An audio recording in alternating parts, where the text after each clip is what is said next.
it's pink paper, right? And it's got kind of a glow to it.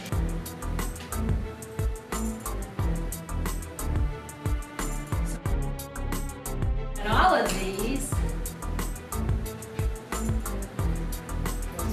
it goes away, right? And there is a scientific term for this, which is what?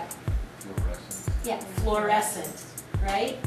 This fluoresces, it gives off light while it's being hit by light, but the moment you stop,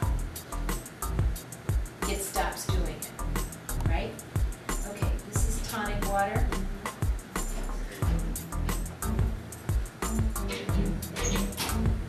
Cool. This is masking. Wow! And the gap glows, and the white shirt glows. And the reason that happens is it has optical brighteners in it, thank you very much.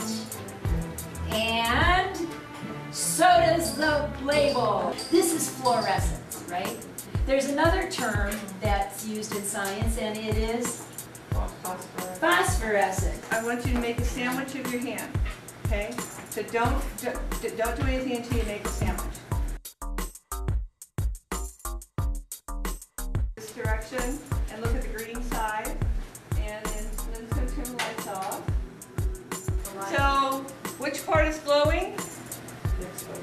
The exposed part, the part that the light hit, and the part that the light couldn't get to isn't glowing, right? So, what is this? It's still glowing. Phosphorescence. Phosphorescence.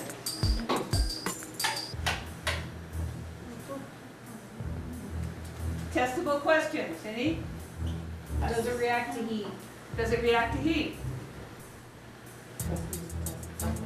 Use sunglasses. How is sunglasses affected? I laid them on it. Different colors. Yeah. Different colors of Lights. lights. Pressure sensitive. Pressure sensitive. To do natural versus Let's talk about it. Try natural light, i.e. sunlight versus indoor light. How about in your car? Different parts of your car. Tons of testable questions, right? How can we help the kids understand what's going on here? The difference between fluorescence and phosphorescence.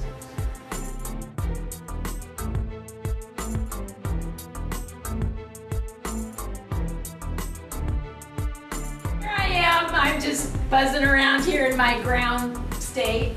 Okay, and I'm the light. I come in. I'm going to give her some energy, photons of energy, and kick her up in the process to what? Higher energy level. Right, the excited state, because energy is conserved, right? The energy that I gained coming up to the excited state, I give back, right, in the form of light. And as long as the light is continuing to shine on the stuff, electrons are going up and, and falling down, up and falling down. So now, what happens when you turn the light off? There's no more photons hitting the things up, and so the falling down back down to the ground state stops. So the light is on, lots and lots of electrons are getting kicked up and falling down, and then the paper glows.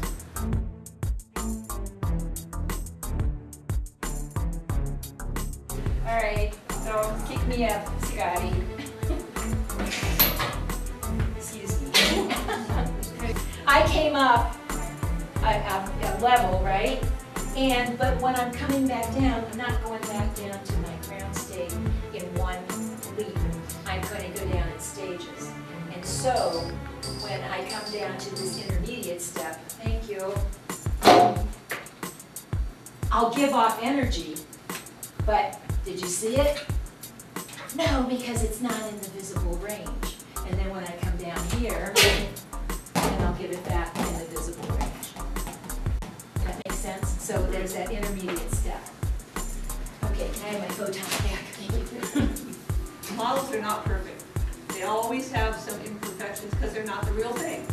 And so it's very important that you understand the fact that there are limitations with the models and that the students understand that as well.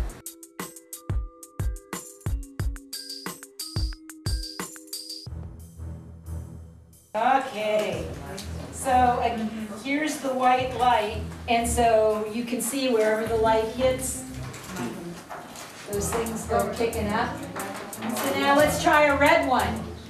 What's your prediction? Not good? Well, it did.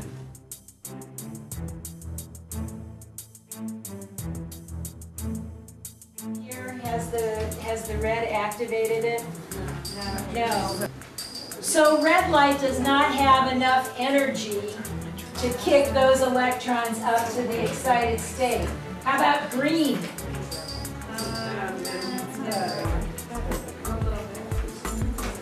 All right, so if you look up here or on your own, you can see that it has done it a little bit. So we're right there at the edge of the wavelength that's needed.